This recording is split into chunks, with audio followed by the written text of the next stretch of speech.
Assalamualaikum warahmatullahi wabarakatuh. Selamat datang di channel Media Pintar.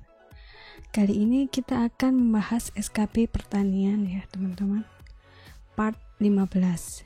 Bagi teman-teman yang belum menonton part-part sebelumnya, silakan ditonton ya. Oke, langsung saja kita ke contoh soal nomor 71.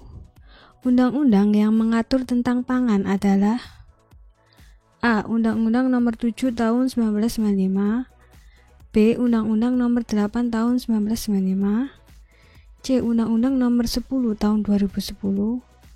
Atau D. Undang-Undang Nomor 18 Tahun 2012.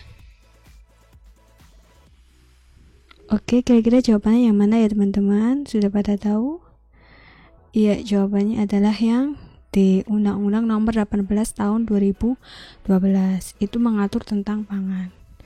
Teman-teman bisa cek sendiri ya di Google. Oke, langsung kita lanjut ke soal berikutnya.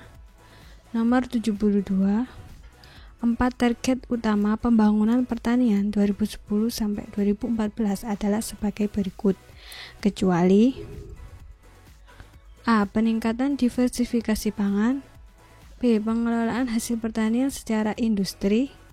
C. Peningkatan nilai tambah, daya saing, dan ekspor. Atau D. Peningkatan kesejahteraan petani. Oke, kita bahas ya teman-teman.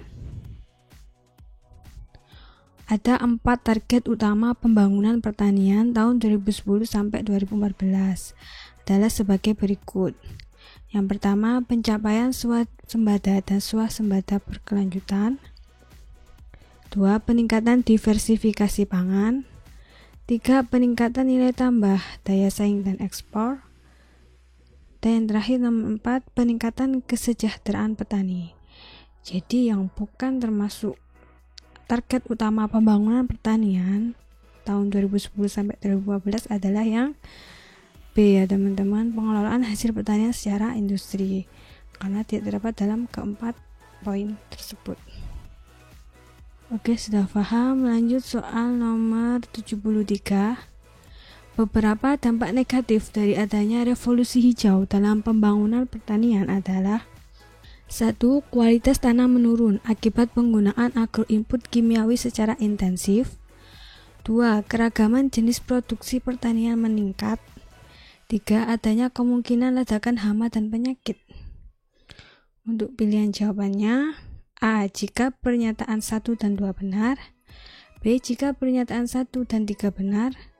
C. Jika pernyataan 2 dan 3 benar. Atau D. Jika pernyataan 1, 2, dan 3 benar. Oke, kita bahas ya teman-teman.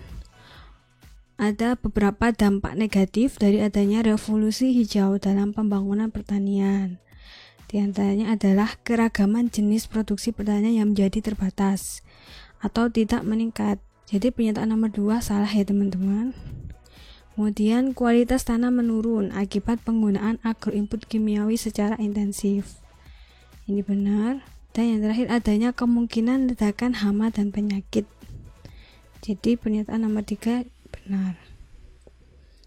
Oke, jadi yang benar adalah pernyataan nomor 1 dan 3. Jadi jawaban yang tepat untuk nomor 73 adalah yang B. Oke, sudah paham ya teman-teman. Lanjut soal nomor 74. Pada umumnya hasil pertanian merupakan barang yang mudah rusak atau disebut A. Undurable. B. Perishable. C. Bulky. Atau D. Voluminous.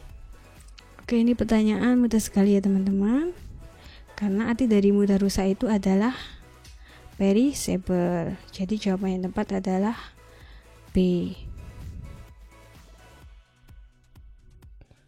Oke, lanjut ya teman-teman. Nomor 75.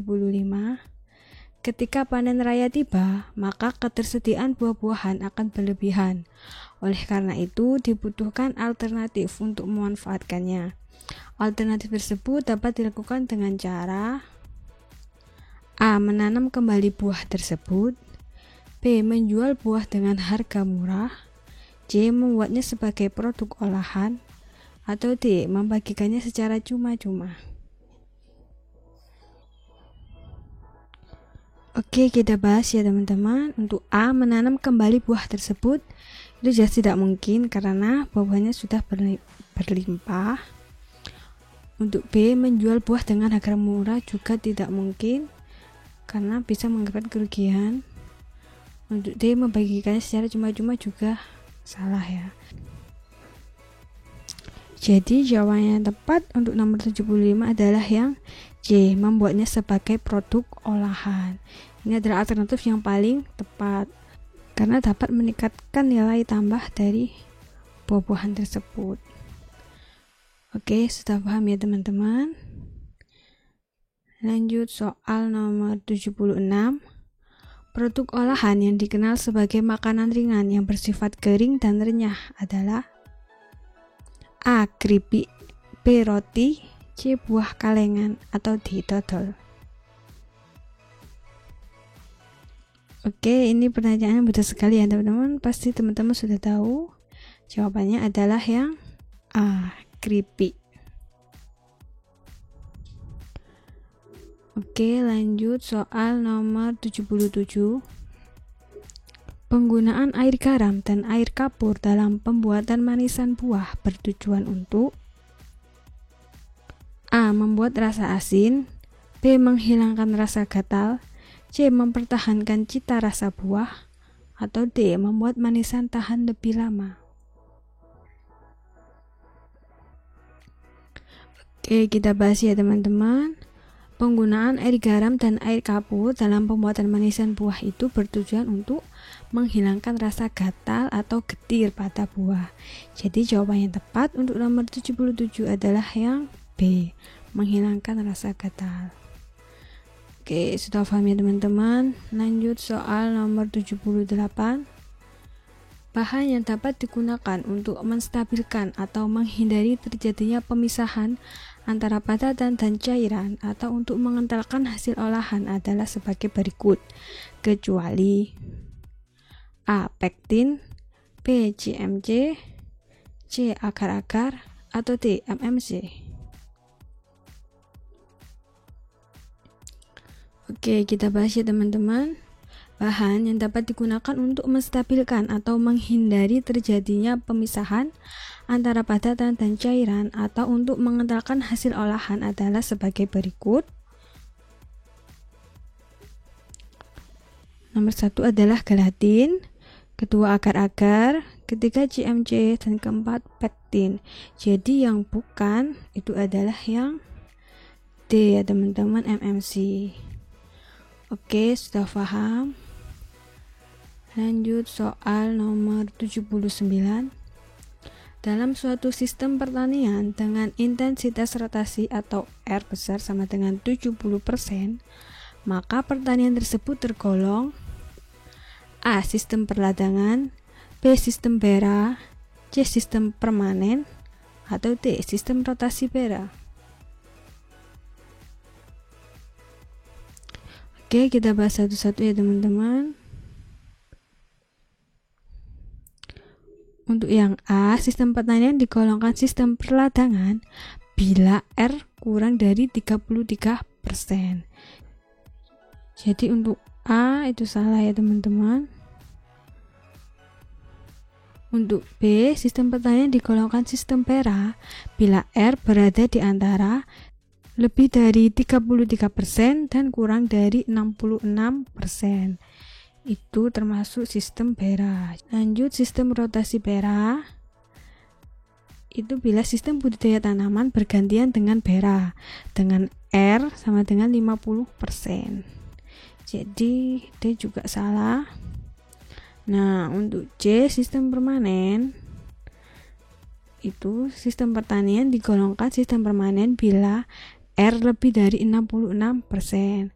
Karena pertanyaannya R sama dengan 70%, jadi nomor 79 itu jawaban yang tepat adalah sistem permanen.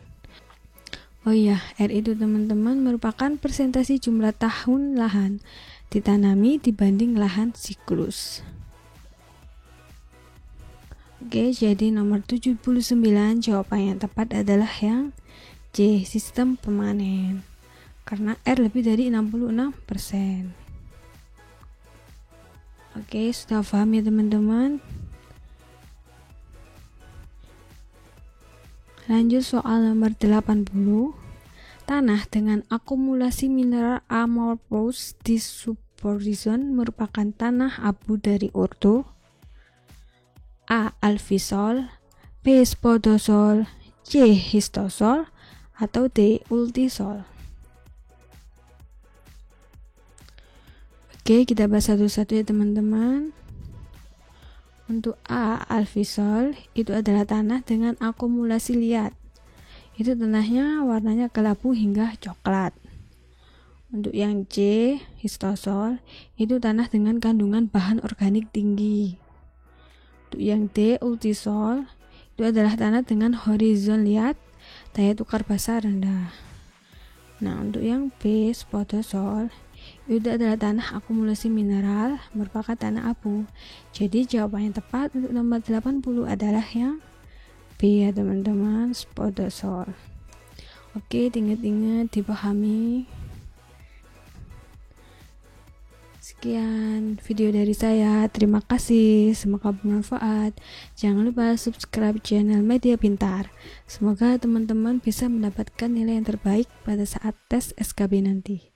Oke, sampai jumpa, bye bye. Wassalamualaikum warahmatullahi wabarakatuh.